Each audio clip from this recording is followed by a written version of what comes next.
Few things are more intellectually transparent than when somebody makes patently obvious predictions and then pats themselves on the back when they occur to show how smart they are. And that is exactly what I'm going to do in this vlog. Tulsi Gabbard's lawsuit versus Google Inc. was dismissed with prejudice.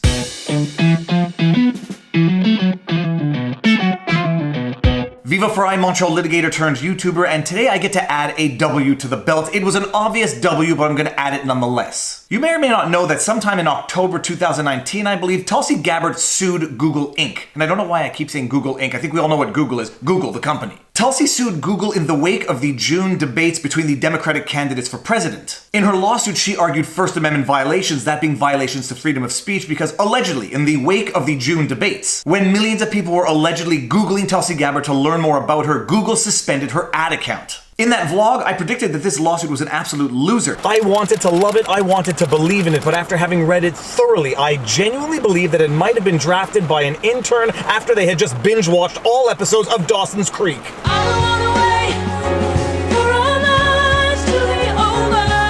I hypothesized that perhaps the underlying motive to file this lawsuit was never to win, but rather only to recoup the advertising that Tulsi thinks Google deprived her of. And lo and behold, Tulsi Gabbard's lawsuit against Google was just dismissed, and now I get to look back at my easy prediction and say how smart I was. The judgment dismissing Tulsi Gabbard's lawsuit is very short, but it is very interesting and worth the read, so let's just do that now, shall we? In Chambers order granting defendant's motion to dismiss. And for those of you who don't necessarily appreciate the distinction between in court and in chambers, court is the open court system. In chambers is usually in camera or in private. If there are issues of confidentiality, a matter can be heard in chambers. If there is dire urgency, like on a provisional injunction, it can be heard in chambers if there is no court available to hear the matter. When it comes to an order granting a motion to dismiss, I don't know why that order was issued in chambers, but whatever, we're going to move on to the substance of the judgment. Tulsi Now Inc. plaintiff is a political campaign on behalf of Representative Tulsi Gabbard of Hawaii. Google LLC defendant is one of the largest web services and technology companies in the world. Defendant has moved to dismiss the complaint or transfer the case to the Northern District of California pursuant to a forum selection clause in Google's advertising agreement. Because plaintiff fails to state a claim that is legally sufficient to implicate the First Amendment, the court does not address the motion to transfer. Just to flesh out what exactly is going on here, there are two pending motions before the judge. One is substantive, the other is procedural. The substantive question being whether or not plaintiff actually fails to state a claim in the lawsuit, and the procedural question being whether or not the forum is appropriate. To the extent that the judge is dismissing the lawsuit outright because it fails to state a claim, the judge is saying, I'm not going to render any judgment on the forum because it becomes without object, the lawsuit having been dismissed. Back to the judgment. Although section 1983 is not mentioned directly in the complaint, we assume that it is how plaintiff brings this action, as there is no implied right of action directly under the First Amendment. And here we cite case law. We have previously held that a litigant complaining of a violation of a constitutional right must utilize 42 U.S.C. 1983. What does 42 U.S.C. section 1983 say? Let's read it, shall we? Every person who, under color of any statute, ordinance, regulation, custom, or usage of any state or territory or the District of Columbia, subjects or causes to be subjected any citizen of the United States or other person within the jurisdiction thereof to the deprivation of any rights, privileges, or immunities secured by the Constitution and laws shall be liable to the party injured in an action at law, suit in equity, or other proper proceedings for redress, except that in any action brought against a judicial officer for an act or omission taken in such officer's judicial capacity, injunctive relief shall not be granted unless a declaratory decree was violated or declaratory relief was unavailable. For the purposes of this section, any act of Congress applicable exclusively to the District of Columbia shall be considered to be a statute of the District of Columbia. Simply put, if you think your constitutional rights have been violated, in particular your First Amendment rights, you have to sue in order to avail yourself of your rights under the law. Plaintiff's essential allegation is that Google violated plaintiff's First Amendment rights by temporarily suspending its verified political advertising account for several hours shortly after a Democratic primary debate. Plaintiff's claim, however, runs, quote, headfirst into two insurmountable barriers, the First Amendment and the Supreme Court precedent. And then the court cites the precedent of PragerU versus Google. We're going to get into that, but pay attention to the date of that precedent. 2020. The judgment dismissing PragerU's lawsuit against Google was only rendered after Tulsi Gabbard filed her lawsuit. That judgment, which was only rendered in 2020, has now become precedent for why companies like Google, YouTube, private companies cannot be sued or held liable for First Amendment violations. And you know what? Before we go on, it might be good just to summarize that judgment very quickly. For those of you who are unaware, PragerU had recently sued YouTube and Google by extension on the basis of First Amendment violations to the extent that YouTube and Google were systematically demonetizing PragerU's videos. YouTube and its parent company Google were not only systematically demonetizing PragerU's videos, but they were placing them in restricted mode, which made them very difficult to discover organically. And when I say YouTube and Google made it very difficult to discover PragerU's videos organically, they placed them in restricted mode. Apparently they were only available to people 18 years and over, and PragerU was arguing First Amendment violations in its lawsuit against Google and YouTube. In its lawsuit, PragerU did in fact recognize that YouTube and Google are in fact private enterprises, but they argued that they should be treated as government entities for the purposes of application of First Amendment rights given their monopoly status or public forum status. PragerU argued that Google basically had a monopoly on internet traffic, YouTube basically had a monopoly on internet videos, and that by systematically demonetizing PragerU's videos and placing them in restricted mode, they were violating PragerU's First Amendment rights. Google should be treated like a government entity for application of the First Amendment. Incidentally, I also did a vlog breaking down that lawsuit. I've noticed a resurgence of views on that video given the news, but if you haven't seen that video, I'm going to link it right here. While I didn't make any predictions on PragerU's lawsuit, I did, however, say it was a good thing that it was happening because it was forcing a discussion as to what is going on in terms of censorship on Google and YouTube.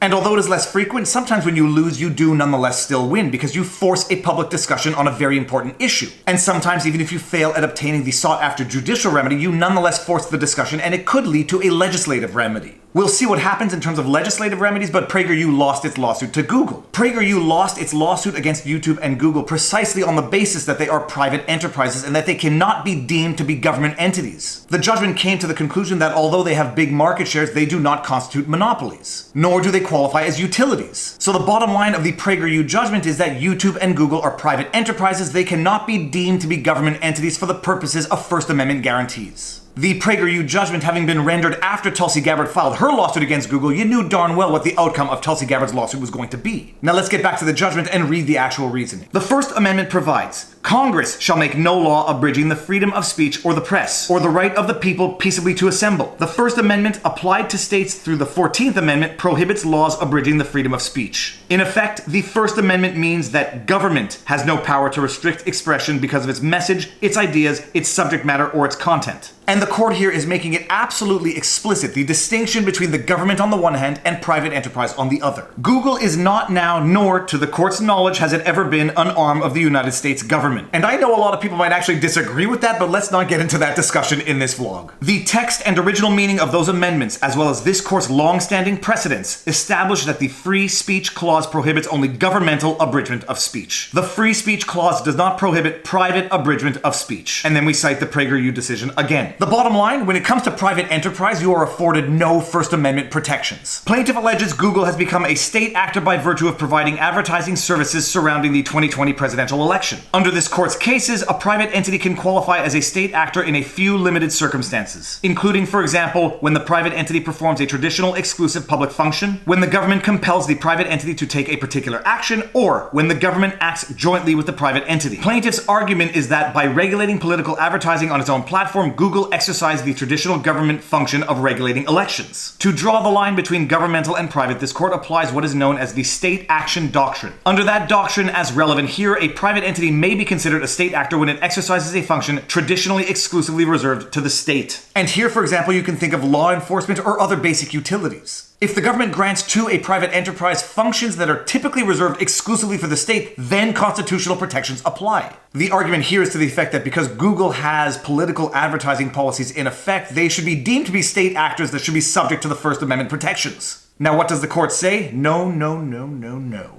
It is not enough that the federal, state, or local government exercised the function in the past or still does. And it is not enough that the function serves the public good or the public interest in some way. Rather, to qualify as a traditional exclusive public function within the meaning of our state action precedents, the government must have traditionally and exclusively performed the function. Under the court's cases, those functions include, for example, running elections and operating a company town. There is no argument that web services or online political advertising are traditionally exclusive government functions. Plaintiff argues that by providing some restrictions on political advertising on its platform, Google is in effect regulating elections. The company town precedent is set out in Marsh versus Alabama, and it's a very interesting decision. Marsh v. Alabama was a case decided by the United States Supreme Court in which it ruled that a state trespassing statute could not be used to prevent the distribution of religious materials on a town's sidewalk, even though the sidewalk was part of a privately owned company town. And how did the company town even come to be? Basically, they were small towns that were built around private enterprise. In the decision of Marsh versus Alabama, it was built around the Gulf Shipbuilding Corporation. Basically, it's a company that gets so big and has so many employees, they effectively have to build a city to provide services to all of their employees. Although a private enterprise, they build all of the infrastructure that would have otherwise been exclusively reserved to the state. And so in Marsh versus Alabama, this company had basically built sidewalks, roads, everything that would otherwise traditionally be reserved exclusively for the state. And they tried to prevent someone from distributing religious materials on the street. And in that decision, it was decided that although it was a private enterprise, it was basically acting like the government. And to that extent, it could not violate the First Amendment rights of citizens. And in Tulsi Gabbard's lawsuit, the court comes to the conclusion that no, YouTube and Google were not acting like company towns in the same way that Chickasaw was in Marsh versus Alabama. What plaintiff fails to establish is how Google's regulation of its own platform is in any way equivalent to a government regulation of an election. Google does not hold primaries, it does not select candidates, and it does not prevent anyone from running for office or voting in elections. To the extent that Google, quote, regulates anything, it regulates its own private speech and platform. Plaintiff's, quote, national security argument similarly fails. Google protects itself from foreign interference. It does not act as an agent of the United States. Nearly every media or technology company has some form of cybersecurity procedure. Under plaintiff's theory, every media organization that took steps to prevent foreign cybercrimes could potentially implicate the First Amendment. Google's self-regulation, even of topics that may be of public concern, does not implicate the First Amendment. You cannot really get much more of a categoric dismissal of a lawsuit than this judgment right here. The obvious argument here is that it's not because Google self-regulates that it can be deemed to be a state actor. It is a purely private enterprise, it is not a company town, and it does not regulate anything on a government scale. And if the judgment wasn't unequivocal enough, let's get to the last paragraph for the final kick in the teeth. For the reasons provided above, defendant's motion to dismiss is granted because these facts could never give rise to a First Amendment claim. Plaintiff's complaint is dismissed with prejudice and without leave to amend. It is so ordered. It's something I've mentioned in previous vlogs, but it bears repeating given how in your face it is in this judgment. Dismissed with prejudice and without leave to amend means that Tulsi Gabbard can't even go back and add the required allegations to satisfy whatever the weaknesses were. Translation, stick a fork in it, it is done. There is nothing you can do to save this lawsuit and there is nothing you can do to amend and refile. Nice try, better luck next time, except there won't be a next time because this lawsuit was dismissed with prejudice. Now, it seems obvious that this lawsuit was going to fail given the outcome in PragerU, but we have to bear in mind that the judgment in PragerU only came out in 2020 and this lawsuit was filed in 2019. But even in 2019, before the judgment in PragerU, this was an uphill battle to the point of impossibility. And like I said in the beginning, I don't think this lawsuit was filed for the purposes of winning. I think it was filed for the purposes of making a point, possibly for some advertising that Tulsi Gabbard felt that she was robbed of by Google. But it was, in fact, a losing lawsuit from the beginning. With that said, if you like my videos and you like my content, please be sure to like, share, subscribe, hit the notification bell, and drop a comment in the comment section below. If you want to support the channel, all of the support links are in the pinned comment below. You can get some merch, you can support me on Patreon, Subscribestar, you can go through PayPal if you like that option better. Don't forget, I have a podcast. It's on iTunes, Podbean, Google. I think it's on Stitcher right now. It's called Viva Law Podcast, and if you want to watch one of my most popular vlogs, I'm going to link it right here just for the sake of it. And now you know your vlog. Peace out.